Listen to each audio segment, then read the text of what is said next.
డబ్బులు ఎక్కువ సంపాదించాలి ఎలా? సో, జాబ్ చేస్తున్న వాళ్ళందరూ ఎక్కువ డబ్బులు సంపాదిస్తున్నారా అంటే, జాబ్ జాబ్ చేస్తున్న జాబ్‌లో ఎవ్రీ ఇయర్ మనకి ఇన్‌ఫ్లేషన్ ఉంటుంది. సో, దానికి తగ్గట్టు ఇన్‌ఫ్లేషన్ వల్ల ఖర్చులు కూడా పెరుగుతాయి కాబట్టి, సో, జాబ్ చేసేవాళ్ళు గ్రోత్ అనేది మీరు చేసే ఇన్వెస్ట్ మీద డిపెండ్ అవుతుంది.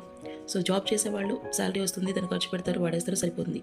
అదే కనుక బిజినెస్ రన్ చేసేవాళ్ళు, వాళ్ళు బిజినెస్ అనేది ఉంటుంది కాబట్టి, జాబ్ చేసే వాళ్ళకన్నా బిజినెస్ వాళ్ళు చేసే వాళ్ళ దగ్గర మనీ ఎక్కువ ఉంటుంది.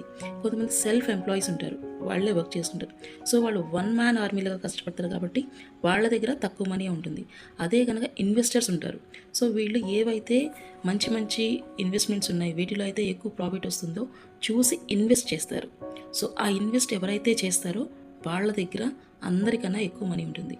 సో, మీరు కనుక ఆ ఇన్వెస్టర్‌గా మారాలంటే ఎక్కడ ఇన్వెస్ట్ చేయాలి, వేటిలో ఇన్వెస్ట్ చేయాలి, ఇలాంటివన్నీ మనం నేర్చుకోవాలి. సో, అలాంటివి నేర్చుకోవాలనుకుంటే గనక I'm Madhavi AI money management coach. నా కమ్యూనిటీలో నేను అవి నేర్పిస్తాను. సో, మీకు కనుక ఇంట్రెస్ట్ ఉంటే ఈ లింక్ క్లిక్ చేసి కమ్ టు మై కమ్యూనిటీ.